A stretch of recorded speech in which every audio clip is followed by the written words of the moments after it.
Hello fellow coffee botherers, in this video I'm going to be doing a milk steaming tutorial on the Gaggia Classic Pro Evo 2023. In the video that will pop up here at the end of this video, I dial in with the Eureka Mignon Specialita, pull shots and steam milk with no cuts or background music, including pre-infusion and temperature surfing.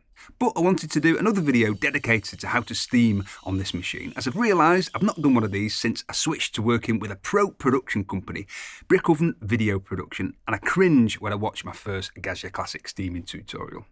If you've seen that and you think I sound uncomfortable, by the way, I was. That first video where I shared the steaming hack was August 2020. It was my 18th video. It still felt weird talking to camera. About 300 videos later, it doesn't feel weird, and thankfully I don't have to try and do everything myself now, which is good, as you'll see if you watch my earlier videos, I'm crap. So the steaming hack, which you're probably aware of as it's well known now, loads of other people have done videos on it in the meantime, is simply to ignore the light, turn the steam button on, wait a handful of seconds and then purge the wand and then start steaming. How long the wait will depend mainly on your power output. Usually I'd wait between 6 to 8 seconds after turning the steam on before purging, and then continuing to steam, but just experiment to see what works well for you. In terms of steam position, if you've got the drip tray on, you'll want the wand over on the right hand side. If you've got the drip tray off, as I have, you can do it here over the drip tray space. This little hack here is just a silicone tube, about 5mm outer diameter pushed into the solenoid exit. And if you wanted to make it more permanent, you could drill a hole in the counter and push the hose through it into a container for reusing. This could be useful for watering plants or whatever you like. So let's steam milk.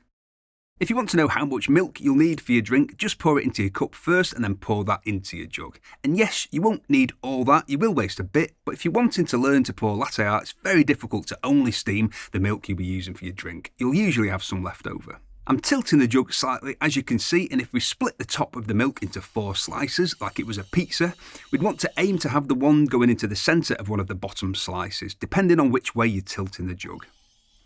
We're aiming for intermittent hissing, just keeping this going until the jug starts to get a bit too hot to handle.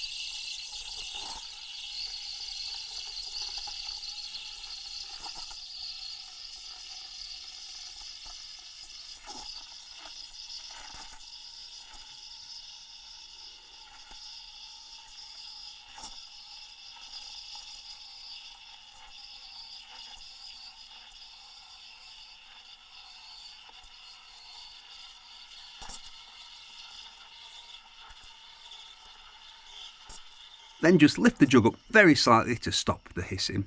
We just want the milk to spin now, distributing the bubbles we've created. Turn the steam off maybe 5 seconds or so before you're done, and that'll help you get back down to shot temperature a bit quicker if you're making back-to-back drinks. If you like, just get a stick-on milk thermometer like this. Done.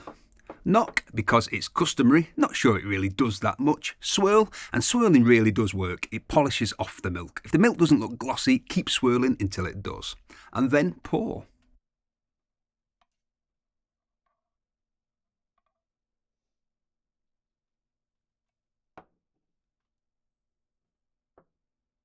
And that's it. Really simple, but it just takes practice and a lot of it. If you're getting really big visible bubbles, just make sure you're only getting an intermittent ripping paper sound, not a whooshing sound, as this will mean that there's too big a gap between the steam tip and the milk. If your milk is screaming at you, it's either haunted or it just means you didn't aerate it for long enough. If you've produced microfoam, but it's too stiff, you have much more foam than you'd like, just reduce how long you aerate for, until you're happy with how stiff the microfoam is. When it comes to latte art, I don't think I'm the best person to teach latte art skills. I'll put a link in the description to Lance Hedrick's latte art videos. As a previous world latte art champion, he'll be able to teach you way better than I can. But the tips I will give you is to try pouring a bit higher so you have more control. So a bit more like this than this.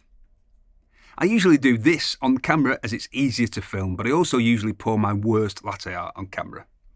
Also, a lot of people focus first on rosettas, which I think are actually the hardest to pour. I'd start out with a heart and then just pour one heart into another heart, and you're pouring stacks. Before you know it, you'll be pouring multiple stacks. And if you do the first one with a wiggle, as if you're pouring a rosetta, it'll look even cooler. Use cold milk. Using milk that's been out for a while can be harder to stretch. Use fresh milk. When it comes to moo milk, it can get a bit more difficult to work with the older it gets, even if it still smells fine. Swirl the espresso before you pour to give yourself a better, more even canvas, and if you like, you can go a step further and just pour a small amount of milk into the espresso before you swirl. If you want to do latte art practice and you don't want to waste espresso, you can use cocoa powder with a bit of hot water, or if you have some instant coffee you need to get rid of, you can use that. If you are doing that and you're not drinking them, you might want to just stop steaming a bit sooner than you would if you were wanting to take the milk up to 60 to 65 degrees drinking temperature. If you're not drinking it, I'd just stop when I'm happy that the microfoam is distributed. So I'm not wasting time and energy heating it another 10 degrees or so. Coffee Cave comment of the week! Trish9132 says, "He honestly does have a great voice. You should hear him sing." Thanks, Mom! You will auto-tune that, won't you? Yes. So. Thank you very much for watching, and if you think coffee is as fit as a butcher's dog and you enjoyed this video, we've got tons of content about how to make better coffee at home to take you from beginner to home barista. We've got reviews and how-tos on the most popular machines. If you like the sound of that, click on my face to subscribe. Tatty bye!